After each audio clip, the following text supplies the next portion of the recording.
que repasar algunos conceptos que están detrás de esto, articulando toda esta serie de ítems que por un lado podrían parecer inconexos, pero que no son así, ¿no? En realidad están conectados, ¿no?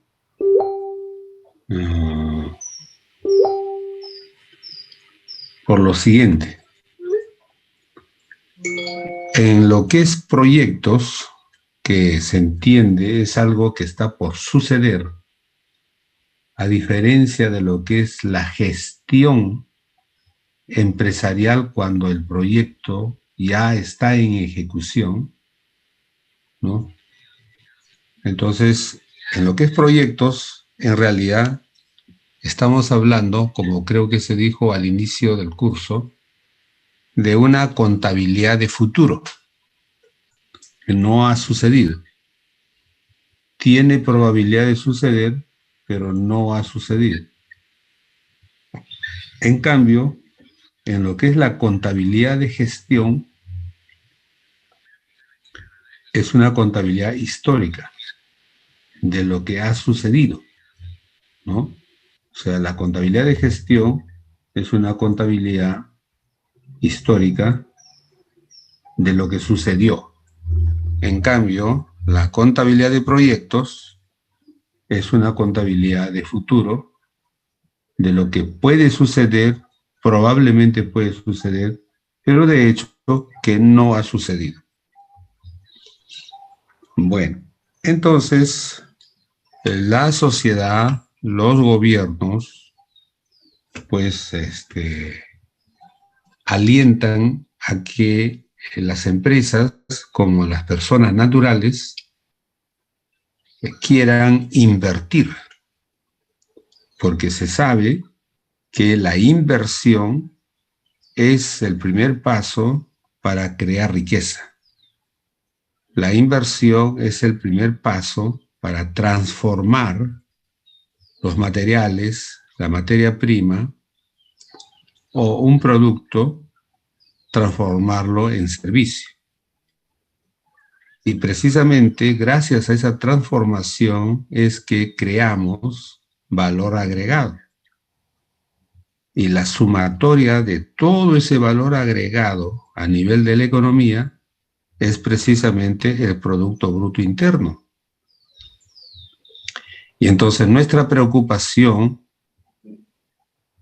por que el PBI peruano crezca a tasas de 5, 6, 7, 8, 9 o 10%, u 11 si se pudiera, en realidad pues es el crecimiento del valor agregado conjunto, pero como todo conjunto, en realidad es la sumatoria de las partes individuales o de las partes parciales de la empresa A, de la empresa B, de la empresa C, de la persona J, de la persona L, de la persona N, ¿no? Todo lo que las personas o las empresas han transformado, eso es el valor agregado. Pero para transformar, ¿no? Usualmente se requiere, pues, tener activos, los activos suficientes para originar esa transformación, ¿no?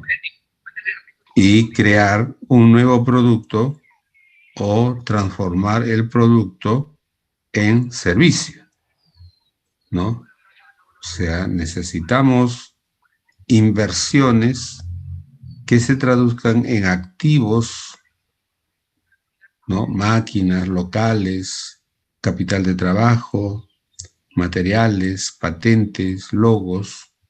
O sea, necesitamos comprar y o alquilar todo eso para precisamente generar nuevos productos o también nuevos servicios, ¿no?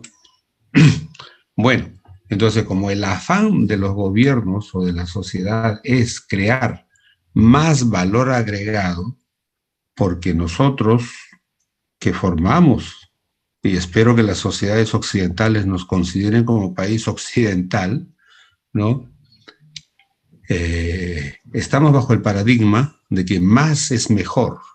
Entonces, permanentemente, todos estamos con el afán ya no de volver a repetir el mismo volumen de la producción del año pasado, sino agregarle un delta, un plus, o sea, producir más, porque precisamente ese agregado es lo que hace crecer la economía, es lo que nos hace más ricos.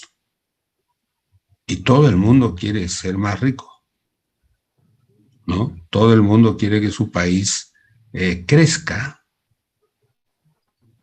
¿no? Entonces, como tal, todo el mundo implícitamente quisiera invertir para crecer.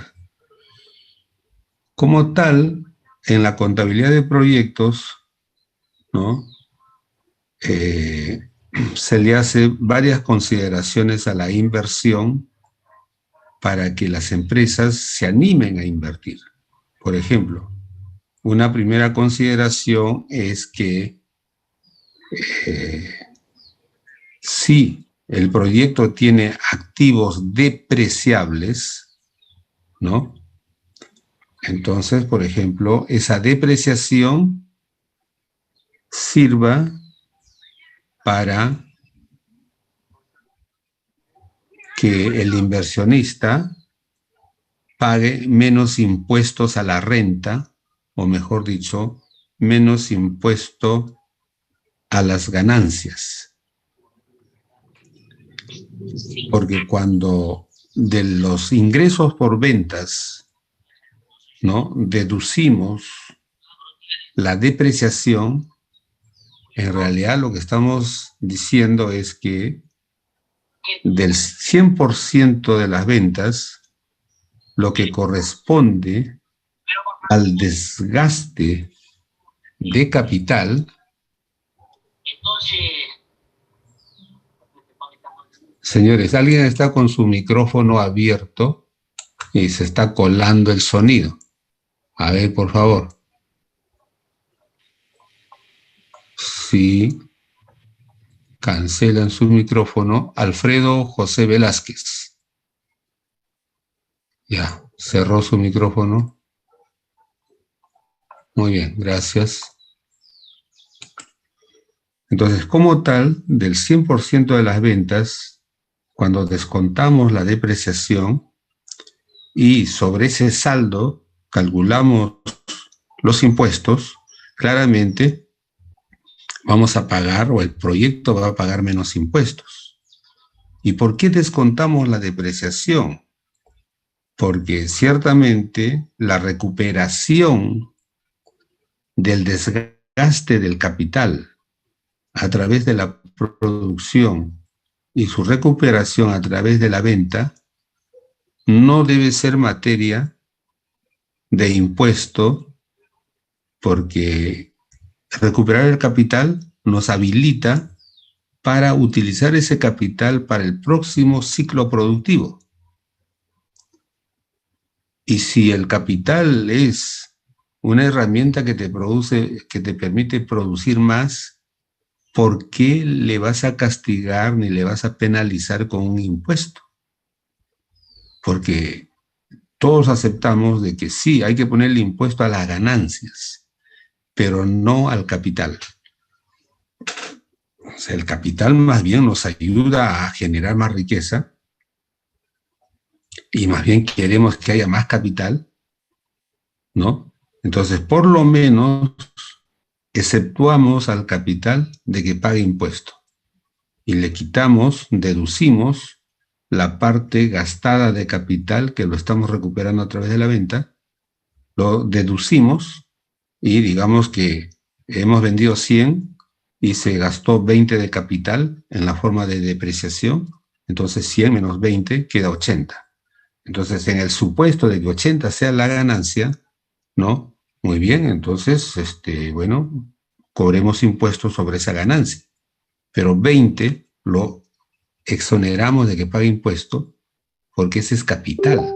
el capital sirve para crear riqueza, ¿no? Entonces, miren, eso es un concepto que siempre hay que tenerlo presente. O sea, deducimos de las ventas la depreciación para los fines de calcular el impuesto, debido a que la depreciación es la recuperación del capital, en la utilización de ¿no? Eso es servicios evidente. foráneos como para Ahora, beneficios por inversión en ahora, innovación, ciencia. otro, y lo que es ya más obvio, ¿no? Del total de ingresos por ventas, deducimos obviamente los costos de producción y operación, ¿no? Porque ciertamente, pues, los costos sirven para recuperar el capital de trabajo, ¿no? Con el cual se compra la materia prima de cada ciclo productivo, se paga los sueldos y salarios, este, este,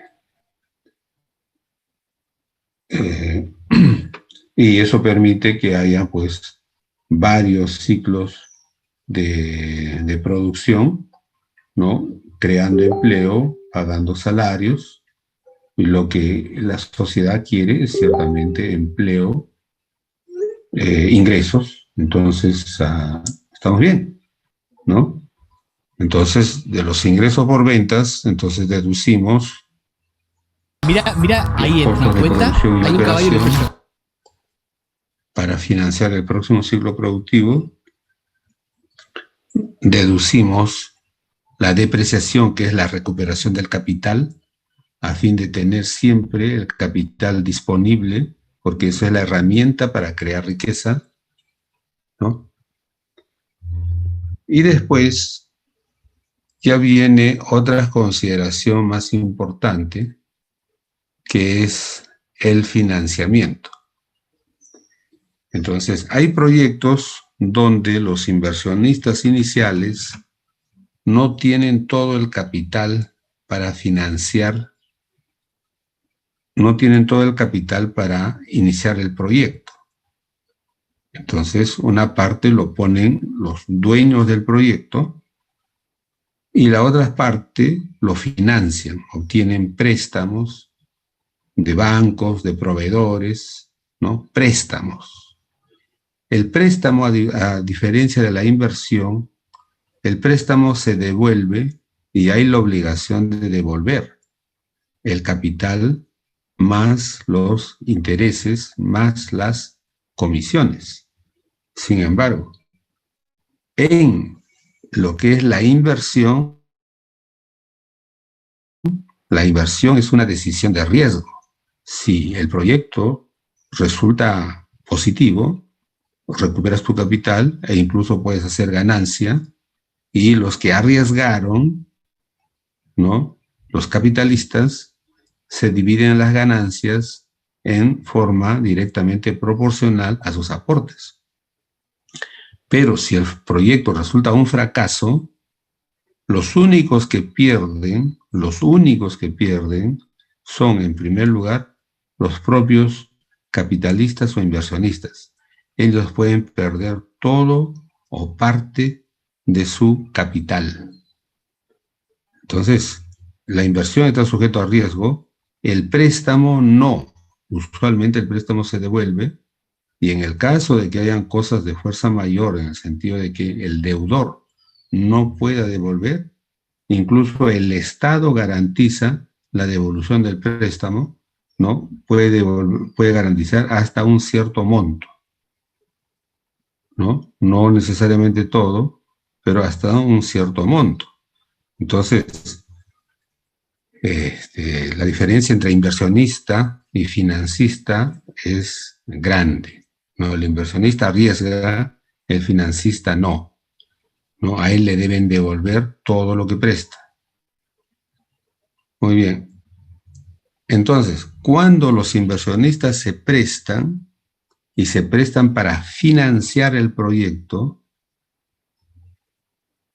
los intereses que van a pagar por ese préstamo también van a ser deducibles de la base tributaria o base imponible para el pago de impuestos. Así, por ejemplo, vamos a suponer que hay dos grupos de inversionistas y sus proyectos, para hacer la comparación más dramática, cada uno de los proyectos implica una inversión de 100.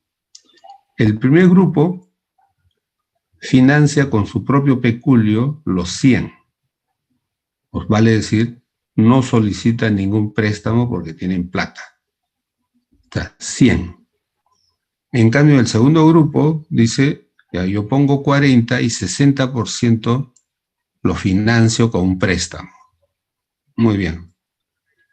Entonces, vamos a suponer de que la depreciación y todo lo demás es igual en ambos grupos para hacer la comparación. Entonces, deducen ambos la depreciación para calcular sus impuestos y el segundo grupo deduce de la diferencia de ingresos menos costos menos depreciación, también va a deducir el pago de los intereses que ha hecho por el préstamo obtenido. Como tal, la base imponible, vamos a suponer que resulte 30. Si el impuesto a la renta fuera 20%, entonces va a pagar 20% de 30, será 6. Eso es el segundo grupo. En cambio, el primer grupo que no sacó préstamo, no puede deducir de su base imponible el pago de intereses porque no se prestó. Y por tanto, el primer grupo que no se prestó va a pagar más impuestos que el segundo grupo que sí se prestó. Entonces, ¿por qué esa injusticia, no? O sea, el que se prestó, digamos, se beneficia obteniendo financiamiento ajeno y en segundo lugar, pagando menos impuestos que el primer grupo que arriesgó su propio capital y ahora va a pagar más impuestos al Estado. Bueno, ahí, digamos, la decisión a nivel, digamos, de los estados no es tanto que la inversión de uno de los grupos excluya la inversión del otro grupo, sino lo que dicen los gobiernos es, en realidad todos los inversionistas son bienvenidos y todos que quieran invertir, inviertan. Si este segundo grupo quería invertir, pero no tenía lo suficiente como para hacer esa inversión, porque vamos a suponer, ¿no? Eran más pobres financieramente hablando, solamente tenían 60, mientras que el primer grupo tenía los 100 completos para hacer su inversión. Muy bien, pero el segundo grupo, haciendo un esfuerzo, se financia, ¿no? Y obtiene 40 de financiamiento, y sobre esos 40 va a pagar intereses, ¿no? Entonces, claro, al Estado, como le conviene siempre que haya más inversionistas, va a alentar que este segundo grupo no se desanime. Y más bien, por haber hecho el esfuerzo de obtener esos 40, ahora lo va a premiar, ¿no? Deduciendo de los impuestos una parte de los intereses que ha pagado, a cuya operación le llamamos el escudo fiscal. Entonces, los que trabajan con dinero prestado tienen un escudo fiscal siempre y cuando paguen impuestos, obviamente. Si no pagan impuestos porque son informales, se prestan plata, pero no pagan impuestos, no se benefician del escudo fiscal porque no pagan impuestos. Si no pagan, no les beneficia el hecho de pagar menos o tener que pagar menos, ¿no? Entonces estamos hablando en el mundo formal, ¿no? Entonces esas decisiones que muchas veces nosotros lo operamos casi mecánicamente, en realidad pues tienen, como les digo, un trasfondo de desarrollo y crecimiento económico, por el cual siempre el Estado y la sociedad va a favorecer a aquellas personas naturales o personas jurídicas que deciden arriesgar, ¿no? Y ya ven cómo financian su inversión para sacar proyectos adelante. Entonces a esa gente, obviamente el Estado los quiere premiar permitiéndoles deducir del pago total de sus impuestos una parte, ¿no? Considerando la inversión que han hecho, vale decir, considerando la depreciación y también, bueno, entonces ahora sí nos vamos a nuestro flujo de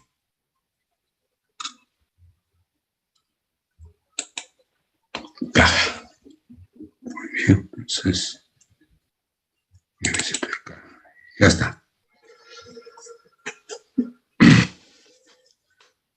Entonces, en general, nosotros vamos a utilizar los flujos de caja para hacer evaluaciones. Y sobre la base de esas evaluaciones, hacer ya los análisis correspondientes para decidir la conveniencia de hacer o no hacer un proyecto. A nuestra línea de tiempo u horizonte temporal de planeamiento del proyecto,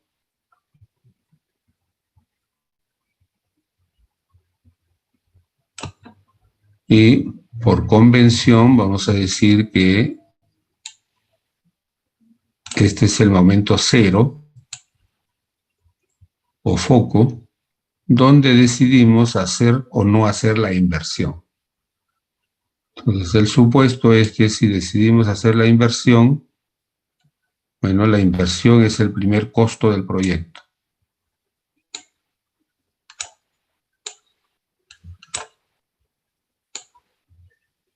La inversión. Y suponemos que toda la inversión se ha efectuado en el... Ese es un supuesto simplificador para los fines de la evaluación. Y después decimos ya que a partir del año 1 ya hay ventas, como también hay costos de producción, costos operativos, ¿no?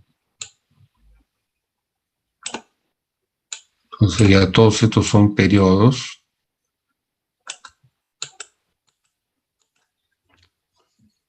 y pues decimos que el periodo penúltimo es el famoso N-1 y el periodo último es el periodo N, donde termina el proyecto. O sea, el tiempo obviamente sigue, pero el proyecto termina en el momento N. Y en el momento N, nosotros vendemos lo que queda del proyecto y además de los ingresos operativos por venta de los productos que tenemos en nuestros depósitos de productos terminados, el año N obtenemos una venta adicional que es el valor residual, ¿no?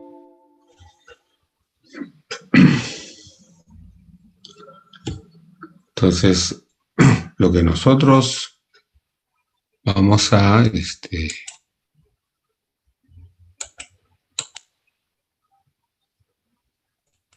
que nosotros vamos a evaluar son el conjunto de ingresos que a partir del año 1 va a tener el proyecto, ingresos por ventas, y obviamente vamos a tener salidas por producción. Entonces aquí tenemos los beneficios que son los ingresos, y ahí tenemos los costos, ¿no? Del momento, o mejor dicho, del periodo.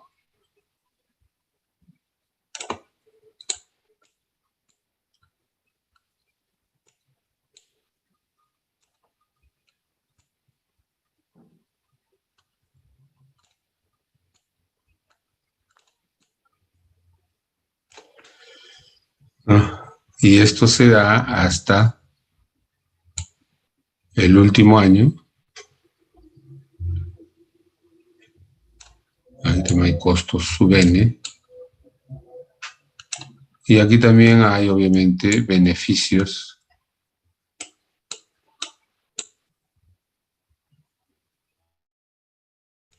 N,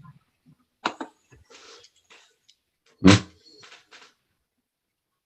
Entonces aquí lo que estamos graficando es un flujo de entradas, casi todas por ventas, salvo el último año u otros años donde podamos vender activos que son ingresos no operativos.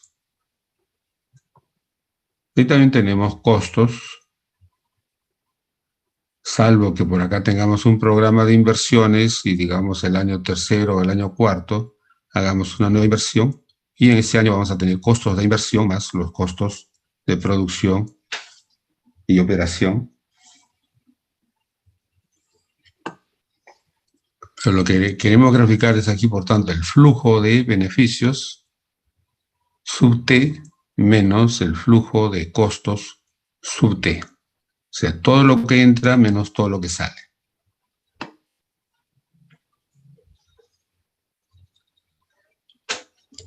Entonces, según ese concepto, si nosotros vamos a tratar el flujo, claramente la depreciación no es un flujo. O sea, la depreciación, cuando hacemos la inversión.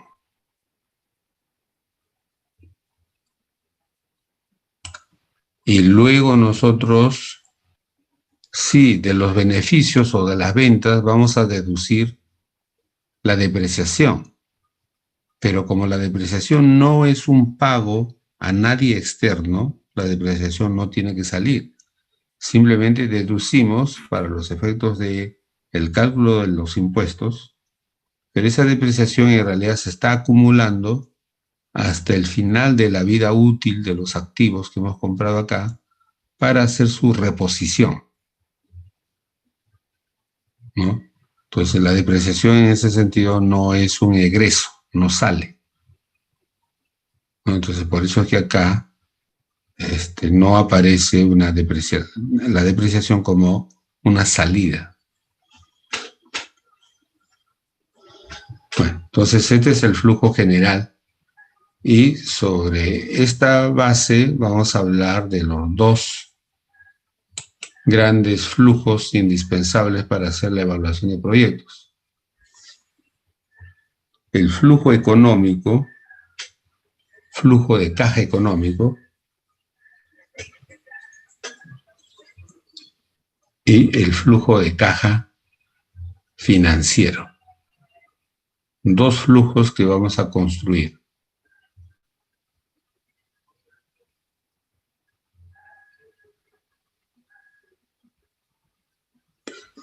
Acá tenemos, ¿no?, que dice que es un estado de cuenta básico para evaluar la rentabilidad de un proyecto.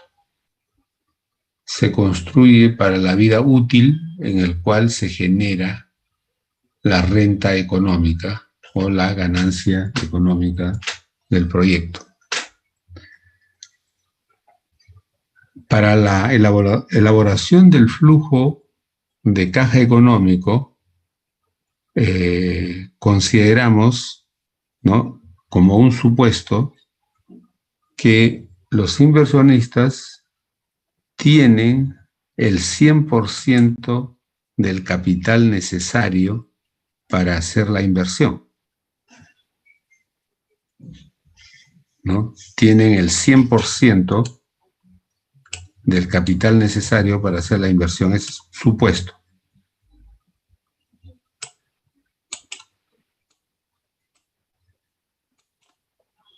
Por eso es que se dice muchas veces que en el flujo económico no interesa de qué partes o de qué personas viene la plata, y tampoco importa entre quiénes se va a distribuir cuando se tengan las ganancias.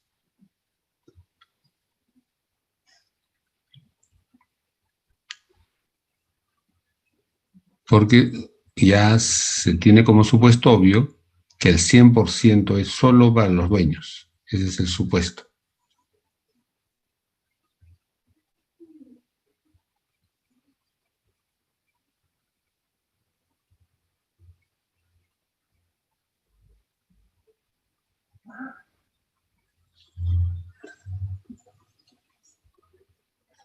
Aquí tenemos dos grandes cuentas que forman parte del flujo económico. Uno son las cuentas de capital.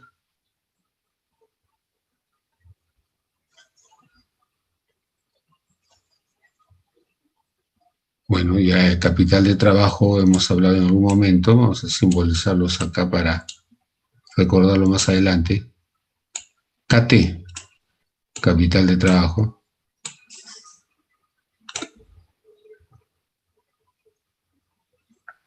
Y también los gastos preoperativos. Los gastos preoperativos, ¿no?, son aquellos gastos en que hemos incurrido para preparar el proyecto,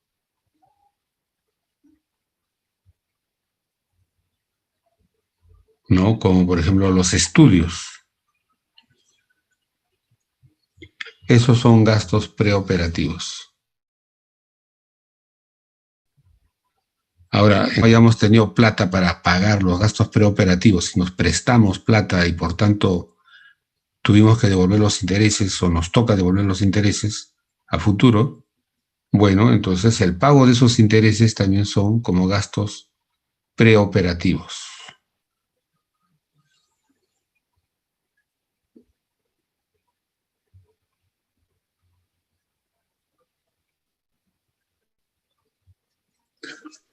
Y las cuentas de operación, ¿no?, que ya cuando el proyecto entra en funcionamiento, ¿no?, los costos en los que vamos a incurrir son, en primer lugar, obviamente, los ingresos operativos, que es la venta del producto o servicio propio del proyecto. Cuando decimos operativo, quiere decir propio del proyecto. Si nosotros somos una zapatería, un proyecto de zapatos, ¿no?, los ingresos operativos son venta de zapatos. Y más bien los ingresos no operativos sería, por ejemplo, que nos podamos a vender pegamentos, pasadores, ¿no?, y no tanto el calzado. O sea, el calzado es el producto principal del proyecto zapatería. Y los otros son, en realidad, por comparación, costos no operativos. Ingresos no operativos. Y luego tenemos pues los costos de producción y los costos administrativos o de administración y ventas.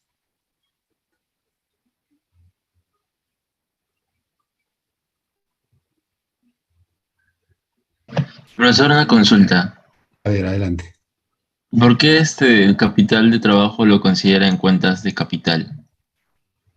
Eh, Si, o sea, si el capital de trabajo supuestamente sirve para... Es la plata que te va a permitir operar, ¿no?, de manera inicial. claro,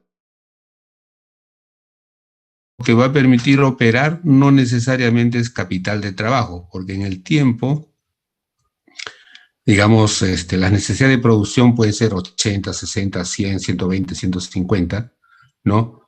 Y todo eso no lo podemos predeterminar. En cambio, la porción que es el capital de trabajo, que va a ser una suma constante que lo vamos a mantener desde el inicio de las operaciones hasta el cierre de operaciones, ¿no? Entonces, digamos que calculamos que ese mínimo que vamos a obtener, vamos a mantener es 30, pero digamos en cada ciclo productivo, en realidad lo que hemos gastado periódicamente es 80, 90, 100, 120. Pero de todo eso, 30 es capital de trabajo. Entonces, por eso que lo decimos que vendamos o no vendamos, lo que sí va a estar seguro es asegurar un mínimo de ciclo productivo en base al capital de trabajo. Entonces, por eso es que decimos que es parte de la inversión porque es constante. Lo vamos a mantener constante durante todo el ejercicio, ¿no? Y solamente lo vamos a recuperar cuando liquidemos el proyecto, ¿no? Entonces, todo lo que gastamos no es capital de trabajo desde el punto de vista de inversión. Una parte sí es, la otra no es. Esa es la razón. Y bueno, la otra parte de las cuentas de operación son todos estos costos en que tenemos que incurrir, ¿no? El IGB, las contribuciones sociales, al seguro social en especial, ¿no? La contribución a los fondos de jubilación, el impuesto a la renta, ¿no? Todos son estos costos, obviamente todo de acuerdo a ley. Hay algunas veces para determinadas industrias, como por ejemplo, hemos descubierto que para la agroindustria el impuesto a la renta no era 30%, sino era 15%. Ya. Entonces, no todos los sectores, ni todas las industrias, ni todas las regiones son tratadas. Por ejemplo, la ley de la selva dice que en la Amazonía la mayor parte de los productos está exonerado del IGB, ¿no? Ya no depende si es producto agrícola, industrial, servicios, etcétera, etcétera, están exonerados del IGB. Bueno, pues el gobierno en su momento tomó esa decisión como una manera de promover el desarrollo de la selva y en lo posible aminorar los costos debido a que, bueno, en relación a Lima, la Amazonía pues está alejada y la comunicación, el transporte es altamente costoso. Entonces dieron esta ley exonerando a la Amazonía, ¿no? Entonces ya las cargas tributarias y las contribuciones también dependen de qué rama de la producción estamos hablando e incluso de qué región estamos hablando o incluso de algunos regímenes especiales que la ley determina, como por ejemplo todo esto que ha cambiado tanto en lo que es la zona franca de Tacna y en la zona franca de Hilo, ¿no? Por ejemplo, la zona franca de Hilo, pues fue creada para atraer inversiones, tanto de nacionales como de extranjeros, que quieran producir en Hilo, sí y solo sí, producir para exportar. Y entonces, ciertos productores se comprometían a producir para exportar, entonces la ley les concedía una serie de exoneraciones, incluso no tenían que hacer contribuciones al Seguro Social, no a la ONP, no pagaban IGB, no pagaban impuestos de aduanas si es que tenían que importar insumos para transformarlos y luego exportarlos. Ningún impuesto al Estado. Y esa era la manera de atraer solamente a Hilo, ¿no? Y de ahí exportar. Pero no deberían intentar producir con todas esas exoneraciones y luego tratar de vender en el mercado nacional, porque entonces eso se consideraría una competencia desleal con los otros productores peruanos que sí tienen que pagar todas las cargas sociales más los impuestos, ¿no? Entonces había una competencia desleal. Y bueno, en un inicio se instalaron algunas empresas ahí, producieron, pero lo primero que trataron de hacer es luego, entre comillas, contrabandear, tratar de vender esa subproducción en el mercado nacional, lo cual obviamente, como les digo, era una competencia desleal, ¿no? Y como se ve, mayormente no hay mayores empresas que se hayan instalado en la zona franca de Hilo para hacer esto de la exportación, ¿no? En ese sentido, todos estos proyectos de zonas francas, en el caso peruano, han sido casi un fracaso. O sea, no han tenido mayor repercusión, ¿no? Ahí falta ponerle más arte a eso, ¿no? Para que puedan funcionar. Sí tenemos zonas francas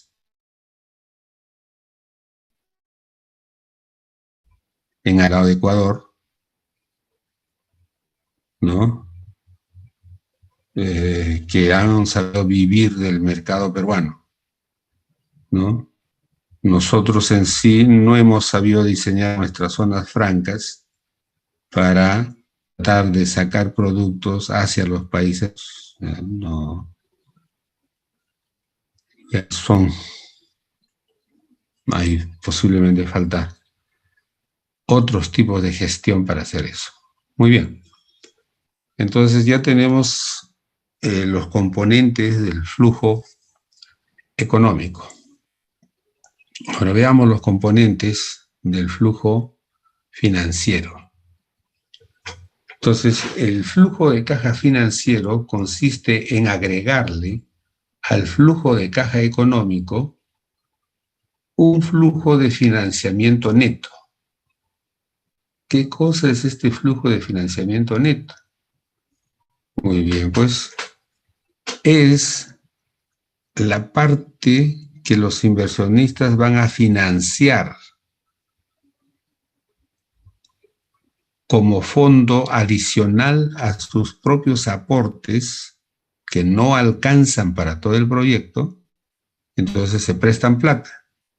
Como que se prestan plata, el monto a financiar está aquí, P, el préstamo, lo cual debe dar lugar a que eso necesariamente se tenga que amortizar, pagar la deuda, pagar el capital, da lugar a un flujo, pague usted su deuda. Pero obviamente eso implica pagar intereses más una serie de comisiones, ¿no? Por la gestión financiera, ¿no? Pero también, como hemos visto, o como se dijo, esto, gracias a las leyes del gobierno para los proyectos, ¿no? Esto da lugar a lo que se llama el escudo tributario, que implica descontar de la base tributaria imponible los intereses y gastos financieros para los efectos de pagar menos impuestos, buscando, aunque no necesariamente de manera matemática, que lo que se vaya a pagar más en intereses y comisiones sea compensado por el menor pago de impuestos. Si más bien eso diera exactamente igual y por tanto el que se financia no incurre en más costos que el que no se financia. Eso estaría bien, porque finalmente para la sociedad o para el gobierno lo que están haciendo tanto los inversionistas que se autofinancian ellos mismos, como aquellos que se financian acudiendo a bancos, lo que están haciendo es y agregar más capital a la economía es agregar más palancas para la creación de riqueza. En ese sentido, el que se financia no debería ser castigado pagando o asumiendo más costos que el que no se financia, porque no se trata estrictamente de ganar más, sino de lo que se trata en primer lugar es de tener capital para recién a partir de ahí correr el riesgo de ganar más o aceptar la situación de ganar menos, ¿no? O sea, lo que estamos haciendo en primer lugar es tener capital para ponerlo a trabajar. Si no tienes capital, obviamente no te puedes poner a trabajar. Entonces, miren el sentido, ¿no?, de el escudo tributario. O sea, compensar al que con una rebaja en el pago de impuestos, idealmente que ese más y ese menos sea cero, de tal manera que el que se financió para completar su capital no incurra en más costos que el que no se financió. Bueno, entonces ya, con eso construimos el flujo de financiamiento neto.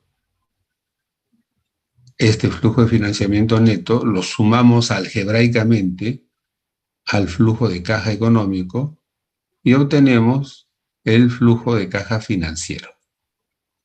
Ya está, hecho. Entonces, teniendo ahora este flujo económico en un lado, o alternativamente teniendo el flujo financiero, ahora recién podemos hacer evaluación económica o evaluación financiera.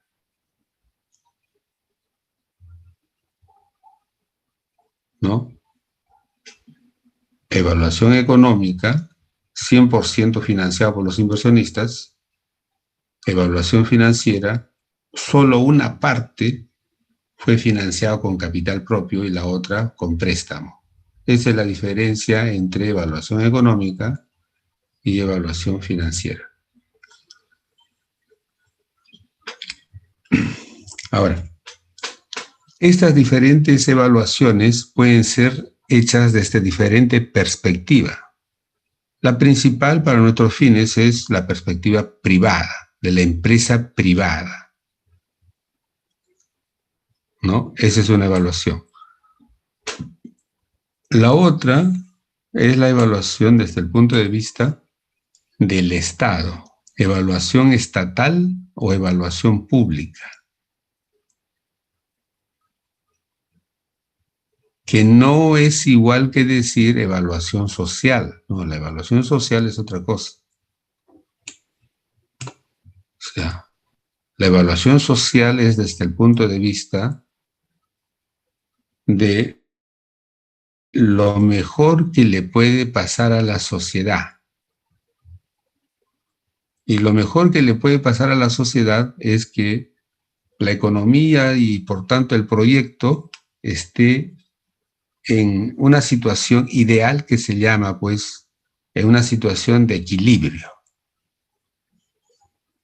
Vale decir que si nosotros hacemos un proyecto más de panadería, nosotros vamos a evaluar esa panadería socialmente bajo el supuesto de que con ese proyecto adicional la oferta de panes va a igualar perfectamente a la demanda de panes. Y para que lo iguale, vamos a ajustar muchos precios, salarios de los componentes del proyecto, ¿no?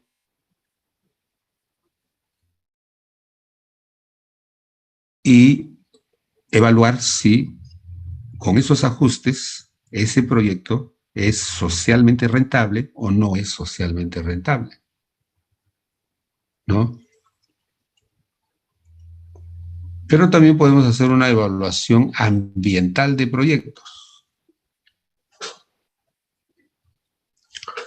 Entonces, por ejemplo, en las anteriores perspectivas, que se entiende que son evaluaciones no ambientales, vamos a suponer un proyecto es poner una empresa de ómnibus, ¿no? Entonces, desde un punto de vista privado, bueno, mis ingresos serán lo que vendo por pasajes, y está. Mis costos, lo que valió el ómnibus, y mis costos de operación y mantenimiento del ómnibus, gasolina, petróleo, mantenimiento, aceite, el pago de chofer, etc. Entonces, eso. Pero yo como privado no consideraré el daño que le hago al ambiente por arrojar monóxido de carbono al ambiente. Yo sé que por carburar, ¿no?, estoy arrojando monóxido de carbono al ambiente, y aunque sea en grado infinitesimal, eso está contribuyendo a que, por ejemplo, las personas adquieran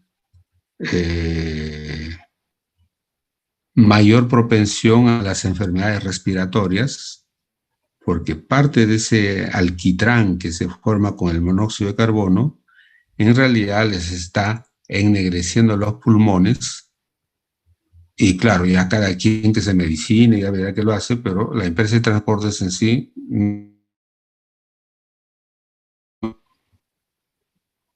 desde ese punto de vista, no considera los costos ambientales de contaminación, ¿no?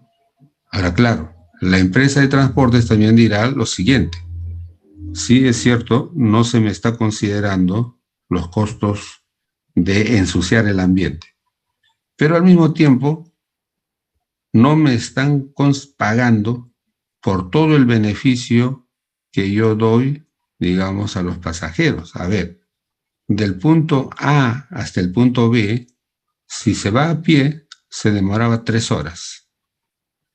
Pero ahora, gracias a este ómnibus, se va a demorar media hora.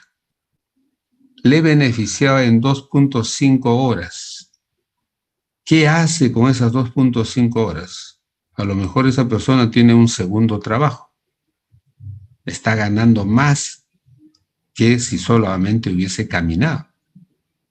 Entonces, gracias a la empresa de transporte, este señor ha vendido, de lo cual la empresa de transporte no ha cobrado un solo sol. Entonces, también le deben cobrar impuestos adicionales a estas personas y pasarme una partecita a la empresa de transportes. Entonces, no solamente es que no se consideran los costos ambientales, sino tampoco se consideran en la evaluación privada todos los ingresos ambientales imputables al proyecto de transporte, ¿no? Entonces, por eso, si ya hacemos una evaluación ambiental, hay que considerar los costos, pero también los ingresos ambientales imputables a la empresa. Y entonces ya entramos a una contabilidad de costos e ingresos imputables, ¿no? Nosotros, modestamente, nos vamos a quedar en la evaluación privada, ¿no?, de los ingresos y los costos que son asumidos y pagados por cada uno de estos actores. Por ejemplo, ¿no?, podemos hacer una evaluación privada desde el punto de vista solo de los inversionistas. esa evaluación privada puede ser una evaluación privada del inversionista económica, pero también puede ser una inversión privada del inversionista financiero.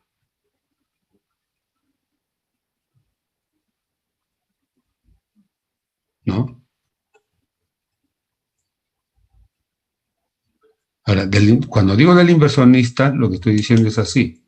Usualmente vamos a suponer que hayan 3 inversionistas y un inversionista da 20, el segundo da 15 y el tercero da 10. Entonces, total, 45.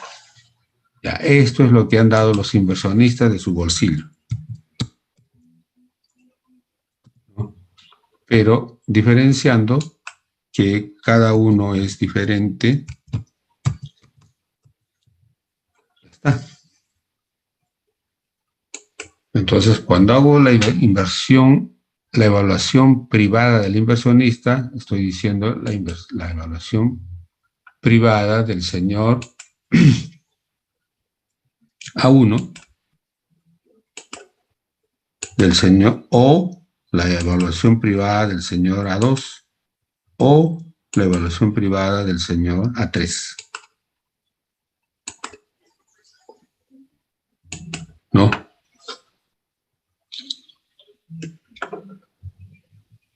Y cada uno puede ser que tenga un costo de oportunidad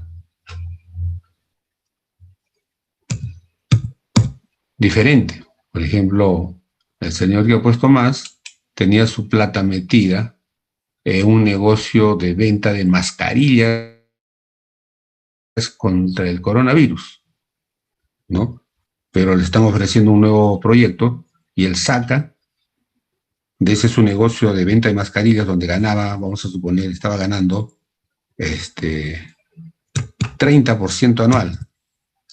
El otro señor tenía su plata metida en otro negocio, vamos a suponer balones de oxígeno, ¿no?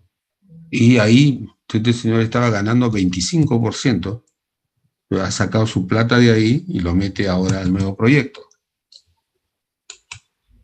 Este otro señor tenía su plata metida, digamos, en fabricación y venta de camas UCI, ¿no? Que está tan popular, y ahora saca una parte o todo su plata de ahí, y ahí él ganaba 20%, pero lo ha sacado porque este otro negocio le está trayendo, ¿no? Es un proyecto de fabricación de ivermectina. Le están haciendo bastantes comentarios acerca de que sería un preventivo, más que un medicamento, sería un preventivo. Y si los comentarios favorables siguen creciendo, a lo mejor pues la demanda de este producto se dispara y obviamente la rentabilidad crece sobremanera, ¿no? Entonces, cada quien tiene su costo de capital y por tanto el ponderado del costo del inversionista como un conjunto, obviamente va a ser el ponderado de acá, ¿no es cierto? Ya está. Ahora, cuando decimos la inversión privada del proyecto, ¿no? Se entiende que si estos señores están aportando el 45%, vamos a decir en porcentaje, el 45%, hay un 55% que está por financiar, ¿no? Y se entiende que esa otra diferencia, el 55% restante, va a ser financiado,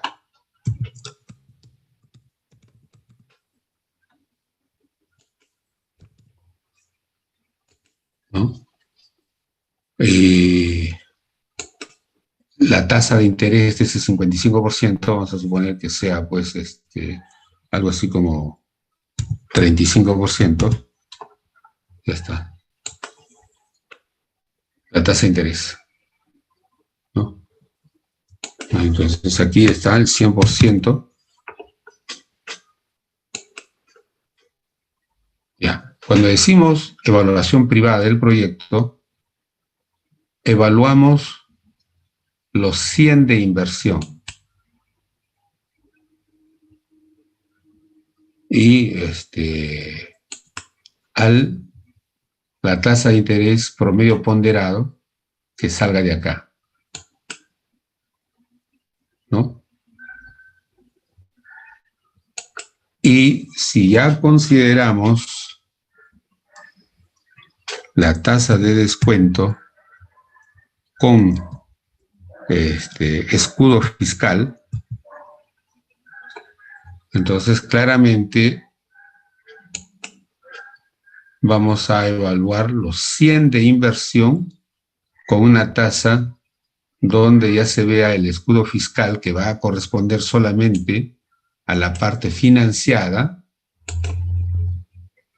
¿no? Y que como tal, si el impuesto a la renta fuera 40%, entonces,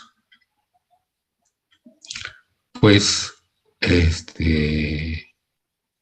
solamente va a pagar de manera efectiva 60% de 35, ¿no? 60% de 35. Eso va a ser la tasa de interés del financiamiento que se va a beneficiar del escudo fiscal, ¿no? Y con esta tasa evaluamos la inversión privada del proyecto, ¿no? En cambio, si solamente hacemos la evaluación privada del inversionista, los inversionistas no gozan de escudo fiscal por trabajar con su propio dinero. El escudo fiscal cae solamente cuando te financias, ¿no? Eso es lo que hay que considerar de una vez para adelante.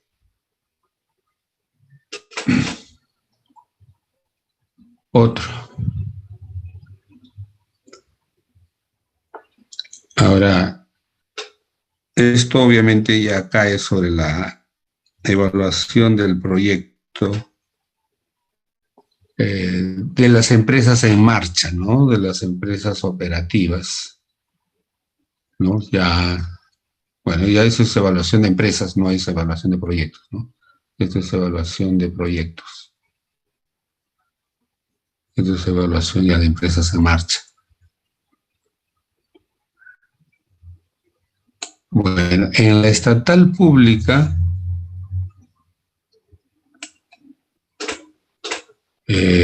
tenemos casos en los que el único financista del proyecto estatal o público es el Estado.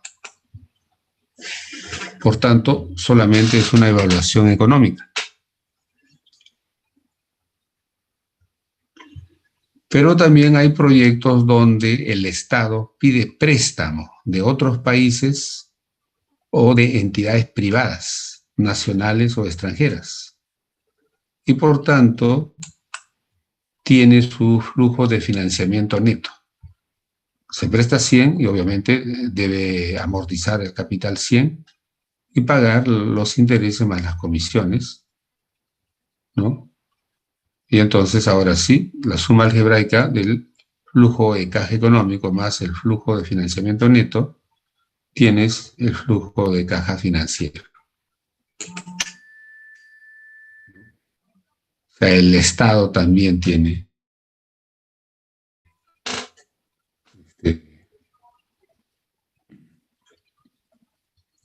su evaluación pública, ¿no? Que es la evaluación del Estado, ¿no? Según lo que gasta.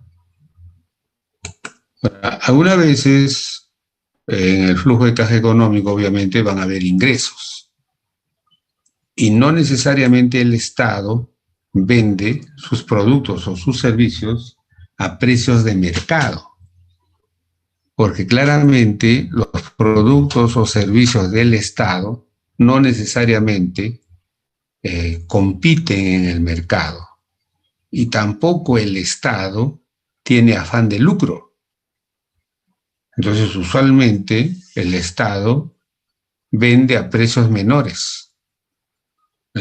Algunas veces vende a costo, otras veces vende, digamos, ligeramente por encima del costo, pero otras veces también por decisión política del gobierno, vende por debajo del costo. O sea, el afán del Estado, recuerden, señores, ¿no? Salvo excepciones como el caso de Petroperú, ¿no? El afán del Estado cuando vende no es ganar plata. El Estado no es empresa. El Estado no compite, ¿no? De tal manera que no le pidan al Estado que sea superavitario, que gane un montón de plata, ¿no? Y más bien después estén rajando del Estado cuando dicen el Estado terminó deficitario, perdió plata, mejor que el Estado se salga de ahí. Es que el Estado no se metió a un determinado sector de la economía a ganar plata, no. Muchas veces el Estado se mete ahí para darle precios favorables a los productores privados. Por ejemplo, antes hubo una empresa que se llamó Fertiza, Fertilizantes Industriales Sociedad Anónima. ¿Dónde quedaba? Al costadito nomás del aeropuerto internacional. Ahí donde están haciendo la ampliación ahora, la ampliación del aeropuerto, ¿no? Ahí quedaba la empresa, estoy hablando de hace más o menos 20 años que esa empresa ya dejó de existir, ¿no? Pero esa empresa existió como 50 años atrás. Entonces, cuando el Estado hizo esa empresa industrial para hacer fertilizantes industriales artificiales, el Estado no se metió ahí para ganar plata, falso. El Estado más bien se metió ahí para hacer abonos industriales artificiales, vender su costo para que la agricultura de esos pequeños o medianos agricultores sea más rentable de lo que era.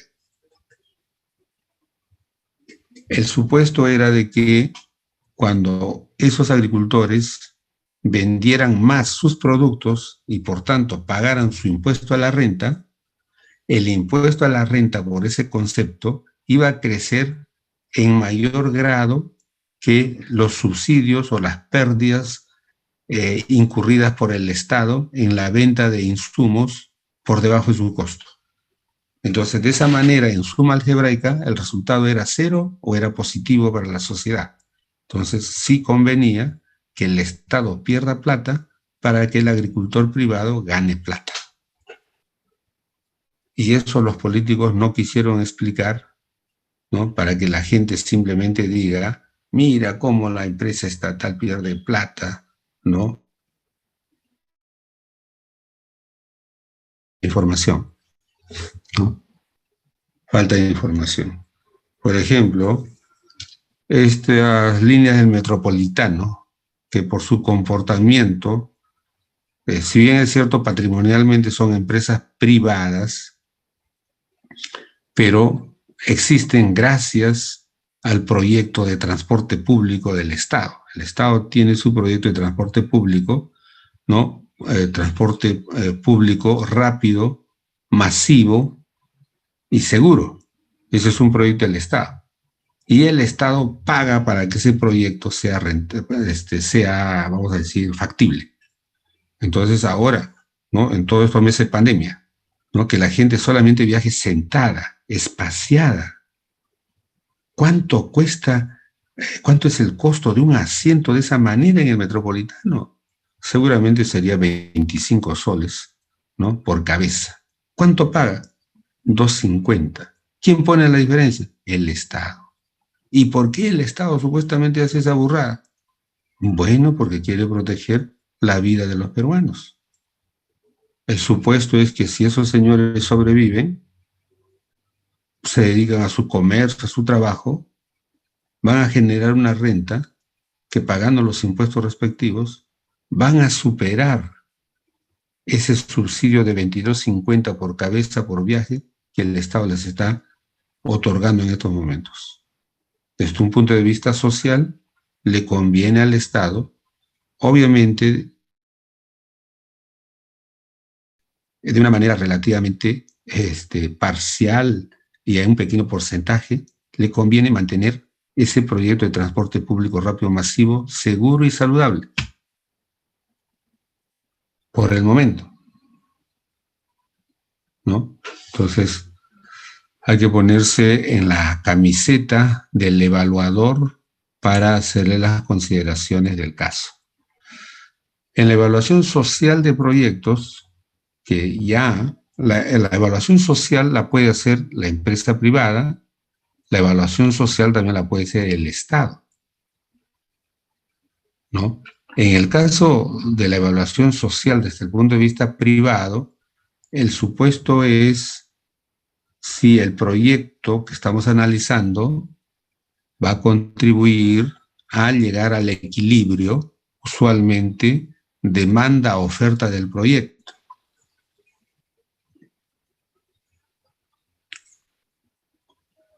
Utilizando, obviamente, precios privados, utilizando precios, precios de mercado, ¿no? Que usualmente tratan de recuperar todos sus costos e incluso tener ganancia. En cambio, si la evaluación social se hace desde el punto de vista del Estado, los precios, ¿no? No son precios de mercado. Usualmente son los precios regulados, incluso subsidiados.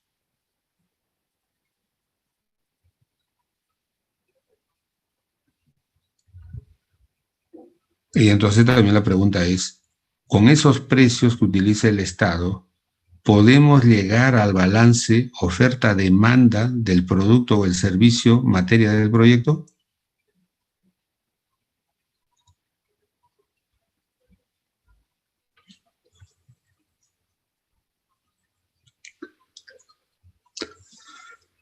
Ahora, la evaluación ambiental. Bueno, está bien, vamos a hacer evaluación privada. Entonces, el supuesto en la evaluación ambiental es de que la empresa va a pagar los costos tradicionales privados, pero también va a pagar los costos ambientales siempre y cuando lo diga la ley. Porque si la ley no lo dice, el privado nunca lo va a pagar. Entonces, si la ley dice, muy bien, señores, a partir del momento, todas las empresas, todos los vehículos que se dedican al negocio del transporte van a pagar, ¿no?, una tasa por kilómetro recorrido, en el sentido de que por kilómetro recorrido el volumen del monóxido de carbono es directamente proporcional. Eso dice la ley. Aquí está la tasa que se ha fijado y entonces la empresa privada debe pagar. Ya, entonces ahora evalúa si pagando el costo ambiental, ¿no?, ese negocio de transporte es rentable o no es rentable. Entonces, a lo mejor la empresa privada te dice, señor, pagando mis costos ambientales, mi taxi, mi micro, no es rentable. En todo caso, para que sea rentable, también voy a subir el precio del pasaje a precio ambiental. Que la gente también pague, porque la gente se beneficia. O sea, el monóxido se produce porque la gente quiere beneficiarse del kilómetro recorrido. Entonces, está bien, yo puedo ganar menos, pero los pasajeros también tienen que pagar más. ¿Por qué todo el costo lo va a pagar el productor? ¿Por qué parte del costo no lo paga también el beneficiario, que en este caso es el cliente? Entonces le dirá, bueno, a ver, póngase de acuerdo con sus pasajeros, a ver si el pasajero le aguanta el salto, ¿ya?, le pasa unos centavos más, de 2.50 ya que pase a 8 soles el pasaje en combi. ¿Le aguanta o no, no le aguanta? Entonces ya eso es una cosa pues que para el privado es más difícil, ¿no? Entonces, si finalmente el Estado se pusiera fuerte, los privados dirían, señores, con 1000 combis, los pasajeros no van a querer pagar un pasaje ambiental. Pero si no le damos alternativa para que jueguen con nosotros, van a tener que pagarlo. Bueno, de 1000 combis retiramos 800, nos quedamos con 200 combis. A ver, ahora, señores, ¿pagan o no suben? ¿Qué dicen ustedes? En la práctica es, ¿pagan y siguen trabajando o no pagan y pierden su trabajo, lo van a votar? Si no tienen alternativa, tendrán que pagar, ¿no? Y posiblemente la solución, pues, tal vez no sea estrictamente que suba a 8 soles, pero que suba a 5 soles, que suba a 4 soles. Entonces ya. Entonces, desde el punto de vista privado, el proyecto sería más viable si el costo ambiental lo distribuyen entre el pasajero y el empresario. Ahora, ese costo ambiental, ¿a quién se lo pago? Al Estado. Muy bien, ahora el Estado, ¿qué va a hacer con eso? Efectivamente va a sembrar más árboles, va a hacer más jardines, más plantas para reparar, para compensar la contaminación. Si es así, claro, con gusto hay que pagar, hay que hacer el sacrificio. Pero si el Estado simplemente va a recaudar en nombre de la cautela del medio ambiente y después no va a hacer obras o servicios, obviamente no pago, ¿no? Entonces la situación siempre cuando toca meterse la mano al bolsillo, no es fácil para nadie, es un tira y afloja, es un conflicto. Pero en medio de esos intereses opuestos es que se desarrolla pues, la economía, ¿no? Ahí tiene que aparecer una transacción, una fórmula de transacción. No hay formas de escapar de ese pago, se va a escapar, ¿no? La cosa es que desde el punto de vista del mercado, o sea, no darle escapatoria para que todo el mundo pueda contribuir con pagar el costo, por lo menos parte del costo de la contaminación. Compartir, ¿no? Bueno, de igual manera para el Estado, ¿no? Claro, en el caso del Estado, felizmente no desarrolla mucha actividad productiva en sí, sí presta servicios, ¿no? Y el Estado en realidad somos nosotros mismos, porque los mayores costos que el Estado tenga que asumir lo tendría que pagar con los propios impuestos que nosotros pagamos.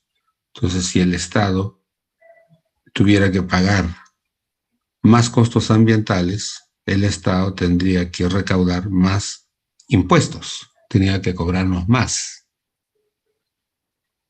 ¿no? Entonces la cosa no se hace tan fácil, ¿no?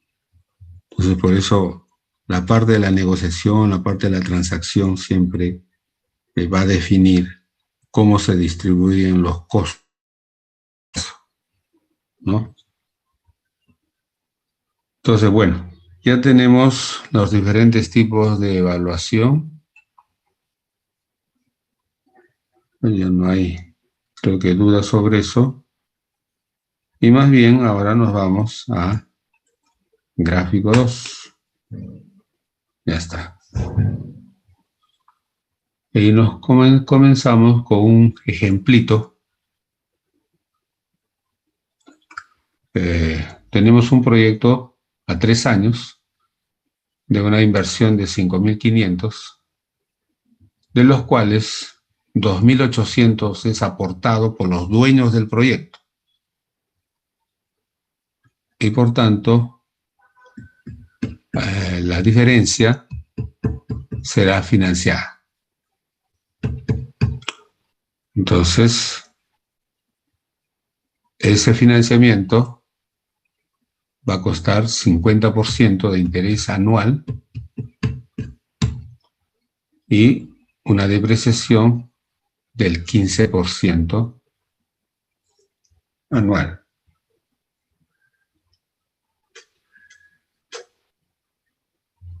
Proyecto corto por el momento. Y le hacemos su flujo de ingresos, lo más sencillo por el momento.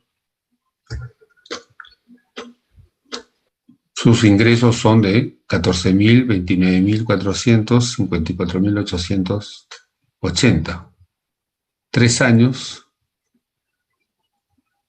y lo liquidamos a comienzo del 4.º año. O también podemos decir al final del 3.er año. Cuando decimos el precio real, lo que estamos diciendo es el precio futuro, porque todos estos son precios futuros, descontada la inflación. Precio real o precio constante es descontada la inflación.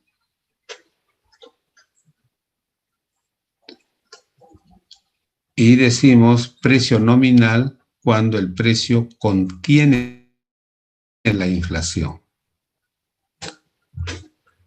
Obviamente,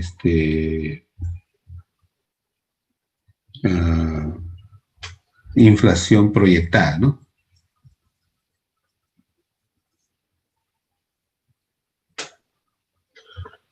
Por tanto, los ingresos para los fines del flujo de caja son cantidad por precio real. Disculpe esa información. ¿Qué pasa acá? ¿Qué pasa aquí? Un ratito. Disculpen acá. Algo ha pasado acá que se ha movido.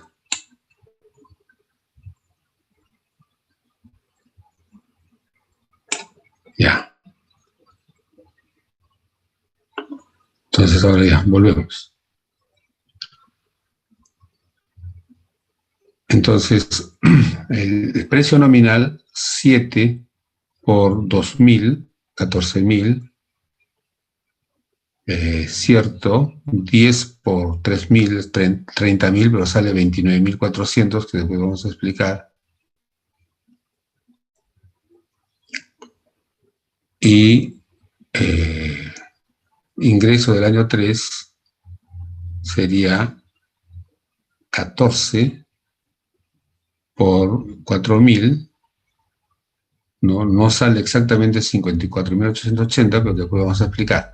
Pero los ingresos son los precios nominales por las cantidades. La diferencia, ¿no?, lo podemos explicar por algunas ventas al crédito por cobrar, ¿no?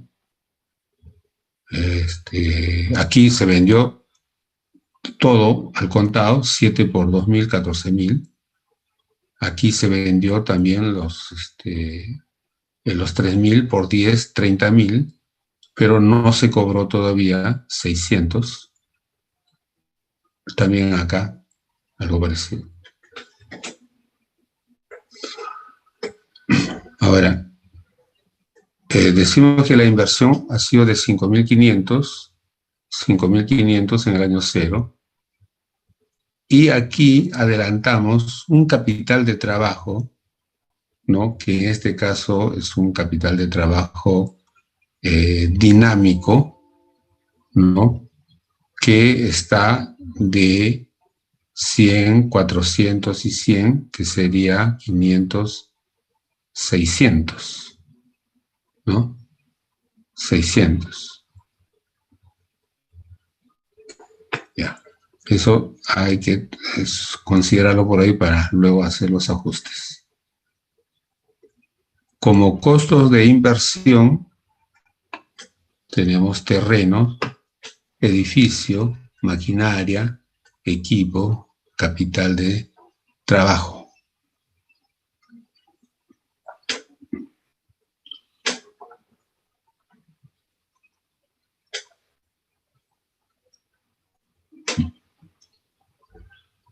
En el caso del equipo, bueno, digamos, entonces ha tenido una reposición, ¿no?, en el segundo año de 300, el 300 el año 0, 300 el segundo año, y un valor residual de 420. Es como dato.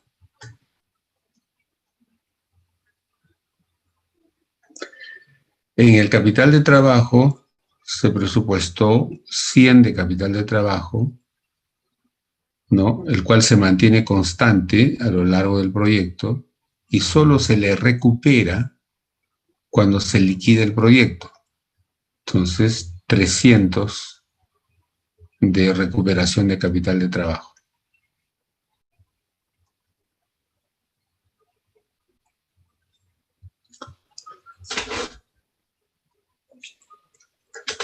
Bien. Los costos de fabricación son dados en este caso, hay que calcularlos. Mano de obra directa, mano de obra indirecta, ¿ya?, son dados. Costos de operación, costos de fabricación, costos de operación. Ya está.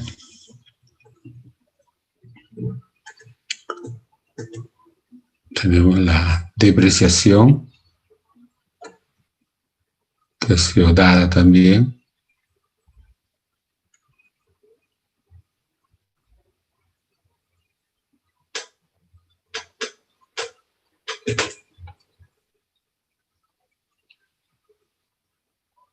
Tenemos el total bruto sobre el cual vamos a calcular el impuesto, la tasa imponible. Entonces, deducimos la depreciación, obviamente, con menos. Calculamos los impuestos, 30% de la base imponible, 30% de 7.715, 2.344. Impuesto. El flujo de caja económico. Bueno, pues ingresos menos costos, menos inversión, menos costos.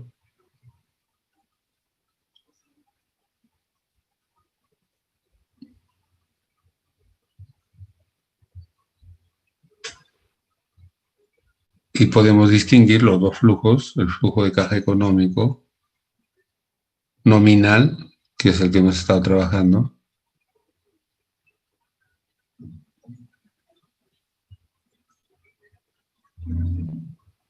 y aquí todavía ponemos como dato lo que es el valor residual cuando terminamos el proyecto, al cabo de los 3 años. Y obviamente ese es un ingreso no operativo para el proyecto.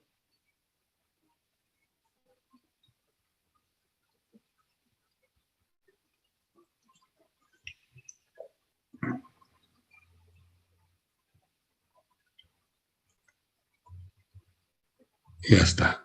Entonces, como flujo, simplemente lo que tenemos que ver es el despliegue a lo largo del tiempo. Despliegue a lo largo del tiempo. Y a esas cifras le vamos a hacer la suma algebraica de el financiamiento. Entonces, para 5.500 faltaba financiar 2.700. En 3 partes iguales, ¿no? Interés nominal del 50% al rebatir, 50% al rebatir, pago de intereses, y ya ahora sí le aplicamos el escudo tributario, ¿no? Y encima le vamos a ajustar por el factor inflación, en el sentido de que todas estas cifras son nominales, pero ahora lo vamos a ajustar por inflación. Entonces, como siempre, por inflación, las cifras futuras son más abultadas, ¿no? Y más bien las cifras ajustadas o descontadas van a ser mucho menores, ¿no? Entonces, así, 1845 lo ajustamos por entre 1.4, 1317. 1530 por la capitalización de la inflación, 1.96, de 1530, valor futuro, baja a 780, valor presente, ¿no? Ajustado por inflación. 1215, entre 2.74, 443. ¿Está? Y para ajustar el valor residual, 3.84, 1119. Entonces, como tal, el flujo de caja financiero va a ser el flujo de caja económico más el financiamiento neto, ¿no? Entonces, esto sería el flujo de caja financiero. Profesor, una Ahora, consulta. sí. Cualquier Sí, duda, adelante. la próxima clase va a continuar haciendo otro ejemplo de este tipo de casos, ¿verdad? Este ejemplo se lo voy a enviar para que vengan con más preguntas, ¿no? Y lo absolvemos todo el día miércoles que tenemos la próxima clase, Ya, ok. ¿no? Quedamos así. Gracias. Ya, Muy gracias. bien, señor. Entonces, señores, feliz año nuevo. El miércoles los espero a todos. Solamente menos 31 de 43. O sea, hay 12 que siguen festejando su año nuevo. Bueno, díganle que ya estamos en clase y la clase del día miércoles va a ser una clase interesante. Espero que haya muchas preguntas y comentarios. Señores, nos vemos el día miércoles. Gracias por todo. Profesor, disculpe, entré tarde, 6:20. No sé si podría todavía considerar mi asistencia. Si no, ¿Tu normal. apellido? Díaz Vargas. Díaz Vargas. Ahí vamos a Díaz Vargas. ¿Alguien más? Dávila Rosales. Muchas gracias. Ya. Cruz Quispe. Cáceres. No vinieron ya. ¿Alguien más? Nadie, ¿no? Muy bien, señores. Entonces, marcamos hora de salida y nos vamos a descansar. Gracias. Ya está, registrado correctamente. Y cerramos la OSCE. Muy bien.